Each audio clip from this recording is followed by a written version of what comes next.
I'm here to talk to you guys today about building a design system at my previous company, Usabilla. It's a company based in Amsterdam that provides tools to businesses to get feedback from their users about their users' experiences in order to improve them. So yeah, just to make it super confusing, I did recently, very, very recently, join WeTransfer. So you'll have to excuse me when I say we, and I actually mean they, but you'll get the idea. So yeah, I'd also love to hear your thoughts and feedback. Also, on Twitter, I'm at RebeccaCath. Please feel free to tweet at me. Cool, so as a quick introduction, I just want to explain what I mean by a design system. So the way that I like to think about it is it's an ecosystem of tools that helps teams unite around a common visual and interactive language. So the design system I'm going to be talking about is called Stylabilla. And at the moment it is a Sketch style guide, an HTML and CSS style guide, and a React component library. I'm going to tell you the story of its creation with a focus on why I think it ended up being so successful at our company. And this is because I've heard so many horror stories about people who have gone and built massive and beautiful design systems that never really got used. And it's a shame, but it's not surprising because by definition, a design system involves people from multiple disciplines and multiple teams having to come together and collaborate and be invested in a solution, which can be a really tricky thing to achieve. And so with a bit of blood, sweat and tears, well not actually blood, sweat and tears fortunately, more like hard work and a lot of good research, we managed to produce something that our teams were actually proud of, that they actually use, and that's why I'm hoping to inspire others who are on a similar journey. So first of all, a little bit of context. Okay, so let's go back to around May 2017. Usabilla had 9 front-end developers, shown here in the dark blue, split across 3 development teams. One was multidisciplinary with other developers from back-end or mobile, and then the other 2 were front-end only. We had a separate team of 4 designers, and the company had around 100 people in total, and had been around for 8 years, which means that also parts of the code base had been around for about 8 years. So I tell you all this so that you can have some context to know for what kind of company that our approach really worked. And if your company looks different to this, hopefully you'll get some ideas from my talk, but do keep in mind that what worked for me may not work for you. So there were a number of separate products. Each was essentially a customizable feedback form from a different platform, so mobile, web, email, etc. Each of these had their own smaller, separate applications for the form itself, and a section of the main monolith admin application, which allowed customers to manage their feedback and analyze it and share it. Each of these products had been added gradually over the years, and for the most part shared very little code, but the user experience was, well, at least should have been, really similar. So therefore, there was a lot of duplication and inconsistency in the applications. I imagine many of you have seen a picture like this before, in fact probably could create one in some of the products you're working on yourselves. We had a mix of inline styles, random CSS that would be duplicated across the applications, and components from a style guide library written in Angular 1. We also really wanted to gradually migrate from Angular 1 to React. So designers were producing inconsistent designs because they didn't have their own guidelines. Developers were hard coding and rewriting styles and components rather than sharing them. And there was little collaboration between development and design. Usually projects would be designed months in advance, and then if the developers eventually got around to it, it would be handed over the wall. And when styles needed to be updated, they needed to be changed in several different places. So there were 2 main things that really motivated us to start building Stylabilla. The first was that our team was growing really quickly, and so our existing model really was not going to be sustainable. We could see that having a design system as our single source of truth would put us a really long way towards having more consistency in the application, having better quality code and design, and saving developers and designers a hell of a lot of time. So one of our designers led the first big effort to change this. He started auditing our existing applications and started building out a sketch style guide from there. The great thing was that he started involving other designers and developers from the very beginning and throughout the process. And at the same time, there was another team that was working on implementing a redesign of one of our end user facing products. This is web feedback forms. Our designer worked alongside the front end developers as we implemented the designs, and also collaborated with the designer who was working on the style guide, so they were consistent with each other. This gave us a really great opportunity to implement the sketch style guide as a HTML CSS style guide with shared styles that could be that could be used to ensure consistency across all our future development and gradually, bit by bit, be integrated into the legacy code base. So, how do we do it? Well, the first step we took was to define the main goals for the project. We wanted to increase development speed, we wanted to increase brand consistency, we wanted to have the ability to modernize designs more easily and more quickly, and we wanted to increase performance, accessibility, and browser support, and have greater flexibility for the future. And these goals really help shape the architecture of the applications, of the style guides, sorry. So yeah, this is actually a photo of a real diagram that I drew a year ago when I was describing the design system architecture to our team. At the top is the design style guide, which was just a sketch file. Next comes the CSS style guide, which includes HTML markup in the documentation. It's CSS and HTML only, meaning it's framework agnostic, like Salesforce's Lightning design system, for example. Next is our component library layer.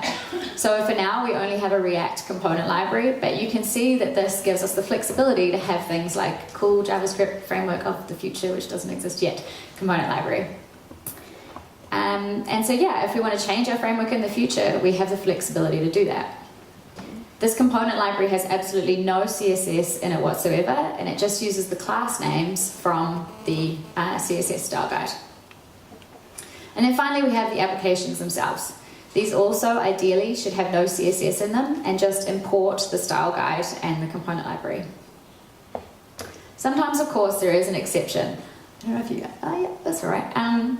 Yeah, so just the other day I saw this brilliant decision tree on Twitter, so I just added it in last minute because I love it. It exactly outlines the ideal thought process that we went through when we were faced with a new design.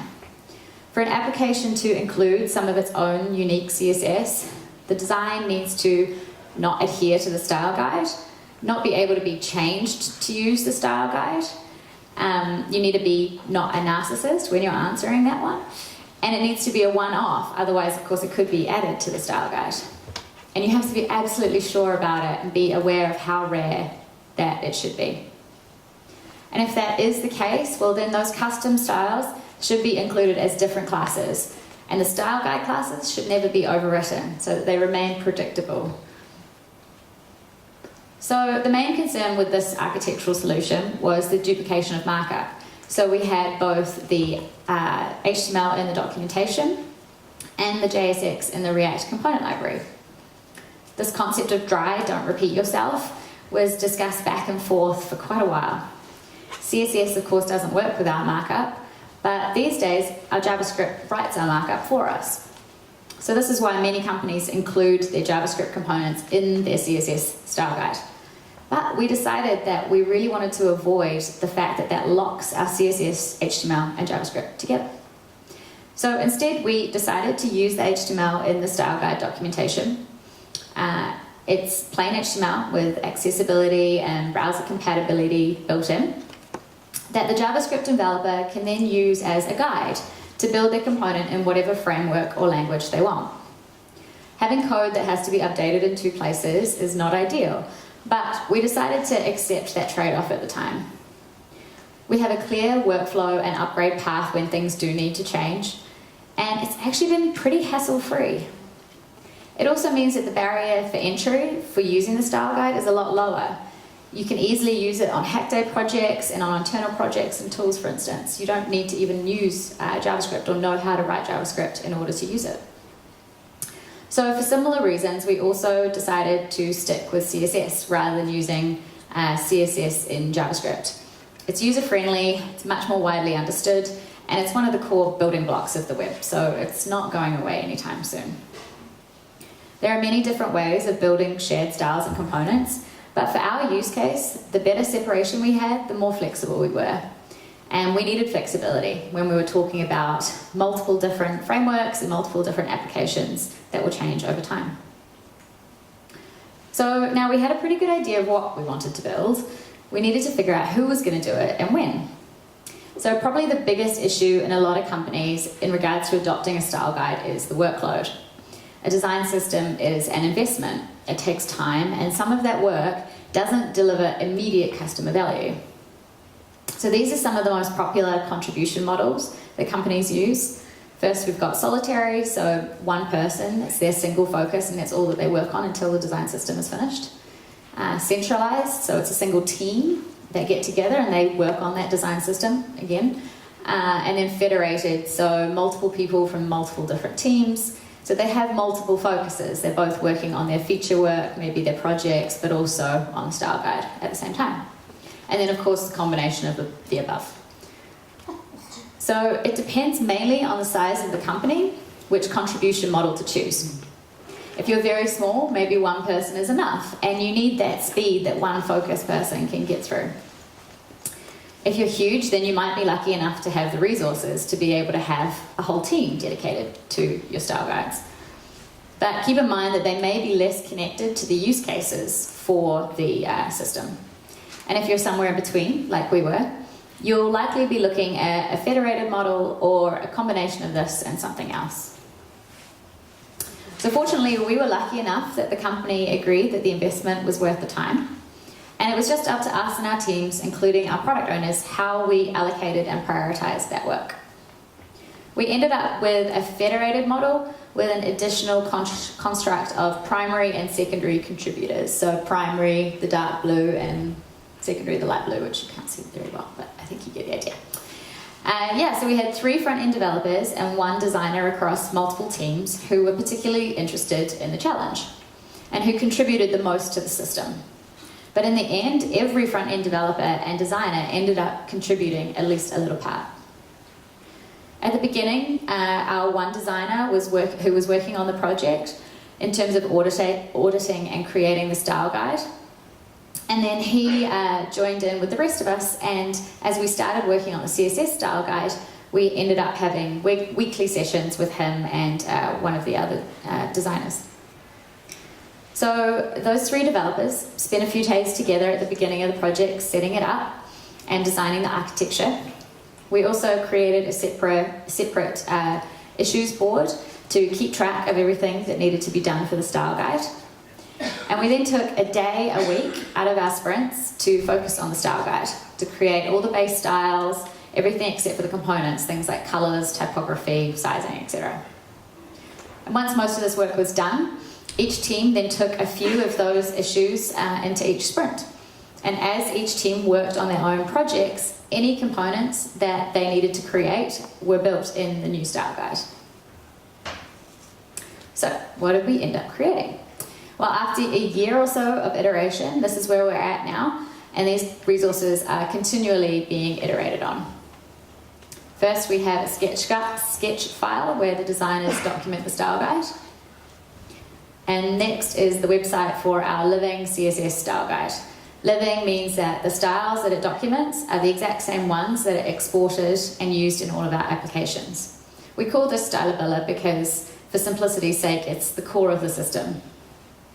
The documentation is as clear as possible, and the homepage here is the README for the project, which explains the thinking behind it and how to use it. And here's an example of a component page for buttons. So we have a short description of the purpose of the component, the browsers that it supports, and it then includes different variations with their class names. And below is the HTML markup for the component. And here's another page that outlines our colors. And here's the React component library. So this is simply called React Stylabilla. There's no custom styling for the guide itself because it's only used by the product engineers. unlike Stylabilla, which is used by many people throughout the company. You can see that again, the browser support is documented, along with the properties that can be passed into the component, the UI itself, and the JSX code that you can copy and paste into your app. Here's a simple loading component, and a slightly more complicated component, which is Usabilla's ubiquitous mood rating. Finally, an example of one of the pages in the admin application. So the areas outlined in red are using both Stylabilla and React Stylabilla, which are imported into the Angular application, so everything else there is Angular, using ng React. The header component was upgraded as part of our gradual refactor, going through component by component, whereas the key insights panel was a new feature, so it was therefore only ever written in Stylabilla and React Stylabilla. So, what worked? Well, splitting up the style guide into a CSS style guide and the separate React component library actually worked really well for us. As I said, it meant that the CSS could be picked up by almost anybody. They didn't need to know JavaScript or React. It meant we had wider adoption of the system and a wider appreciation for the purpose of the system and why it was worth us even spending the time on it. An element of our team model that was most crucial for us was having those three primary contributors, those people who were really champions for the project. People who had experience with design systems, who really understood what we wanted to achieve, and how important it was to maintain really high standards. These people were also typically those who were really good at following that decision tree that I showed you earlier, and would push back on design and product when they produced something that was not in line with the style guide. In the end, a lot of the success of Stylabilla was due to these three people. Overall, the way that we ended up collaborating on the style guide worked really well. Everyone was on board and there were multiple teams using the style guide at the same time and contributing back to it as they worked on their projects. There was much better collaboration with design right from the beginning, and therefore concepts that sometimes fall to the side were all considered. Things like responsiveness, multiple states like having active, disabled, hover and everything, and really strong component thinking. So I'll just let you read through this one quickly because it's another great tweet.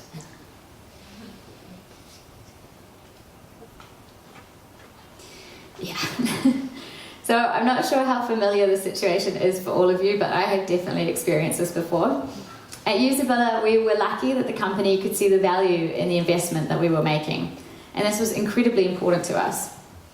If anyone out there is trying to create a design system without this, by doing it in your spare time or in your downtime, then you are in for a massive struggle. Even if you're able to create something, you are very unlikely to be able to create something of quality that people know about and want to use. If your company doesn't support you in creating a design system, then do all your research and make sure that they really understand the long-term benefits.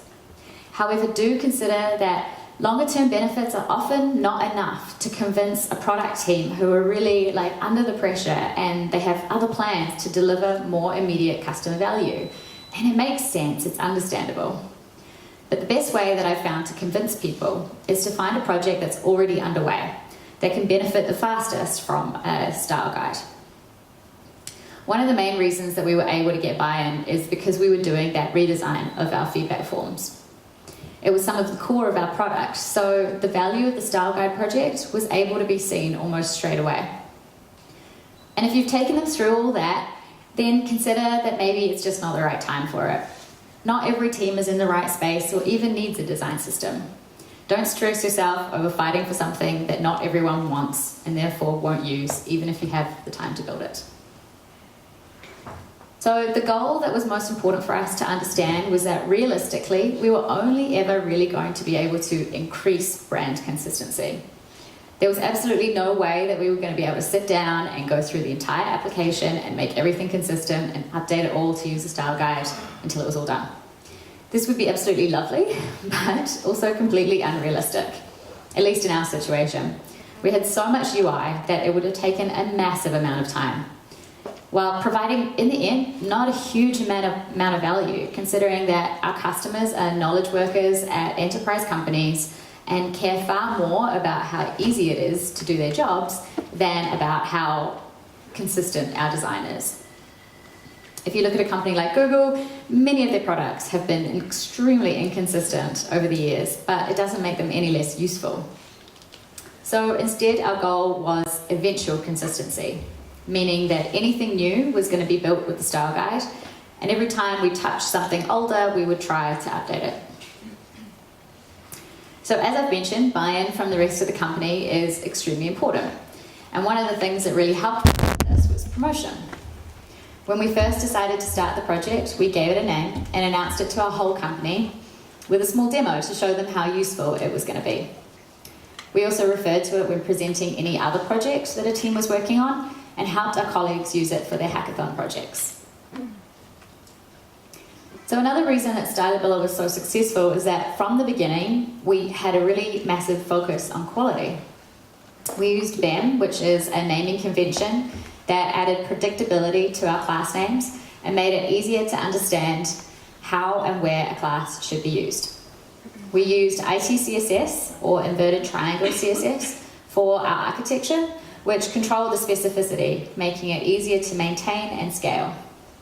We had really good style lib rules that meant that the SAS was clean, easy to read, and easy to iterate on. And we also had automated accessibility tests from the beginning on pull request. We also had really good documentation and linting to make sure that the right documentation was included on every component. Not only on the styles themselves, in fact, around how they should be used and their browser support, accessibility and what JavaScript was required to make them interactive, but also on our README, our contributing guidelines, and definition of done. And this last one was extremely important. It's a term I borrowed from Agile. It essentially means that we wouldn't allow a component to be added to the library until it met our list of requirements. And we automated the checking of this as much as possible. Altogether, this meant that the consumers of the style guide could trust what they were using. And in my experience, not being able to trust the quality of your style guide is one of the biggest reasons that people don't want to use it.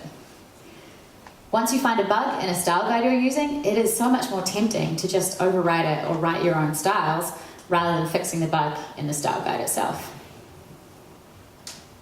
So we also focused on making it really easy for people to use. Not just by making sure that the documentation was really descriptive and easy to read, but also by providing different ways to consume it. So you can include it as a CDN link, which gives you the full library minified. You can also install it as an NPM module and compile it alongside the rest of your application. So this means that you can choose to install the whole thing or just the parts that you need, meaning that your app will be a lot smaller and more performant. I also would recommend prefixing all your style guide classes. We chose SB for Stylabilla. This means that when apps get bigger and more complicated and maybe need their own CSS that isn't in the style guide or maybe third-party CSS for some reason, they can see at a glance where those styles come from.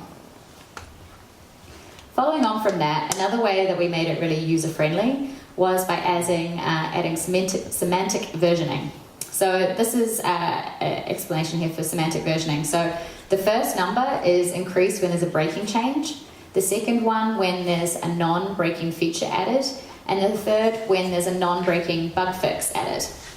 This means that users can indicate if they want to stick to a very specific version of the style guide, or they want all the updates that aren't breaking changes, or they just want the very latest version at all the time. Breaking changes can be a major pain point for your users. If you suddenly change the name of a class that they're using, for instance, and they're only able to use the latest version, well, it can easily break the look of their application and they might not even realize. The general rule is if it requires users to make a change to their code, then it's a breaking change. So we used a tool called Semantic Release to automate the process of creating the right version based on the commit message and releasing it to GitHub and NPM with release notes. And it is super useful. So yeah, again, it comes down to a question of trust. If users can trust your style guide, then it's going to improve their application and not break it all. Well, then they're going to be much more likely to use it. Okay, and then lastly, I just want to talk about what could be improved. So one thing that this approach didn't really take into consideration was cross-platform design consistency. Although the sketch style guide is used by our mobile team, they can't use the CSS. So if we were to have started this project now, perhaps we would have looked into a concept that people are calling design tokens or primitives. And the idea is that base variables and concepts from the design system, like colors, sizing, etc., are written in a language such as JSON or YAML. And this means that they can be imported into a CSS style guide and used in there, but also imported into an iOS or Android application. So documentation tooling is another thing that I would have loved to have spent more time on. When we were looking for something to help create a CSS-only style guide, we were overwhelmed with options. There's so many things out there. But we really didn't find one that was exactly what we wanted, what fitted our needs, and what we really liked. We ended up going with something called KSS Node, but we had to customize it quite a bit to do exactly what we wanted. There really wasn't at the time a consistent and convenient toolset for taking these kinds of projects further. Perhaps Storybook is becoming that. They do now have a version that supports HTML only, but it's only in beta, so yeah. Taking this even further, one of the biggest issues with style guides is that, it's only very recently getting some really good possible solutions when it comes to tooling. So when you have designers contributing to a sketch style guide and developers to an HTML CSS style guide, well, you're obviously going to have small inconsistencies, no matter how collaborative everyone's being. InVision's Design System Manager was released this year and is one of a few tools that looks to becoming really useful in this space. It even uses the concept of design tokens to enable that integration cross-platform. So probably the most difficult part about this project was time management.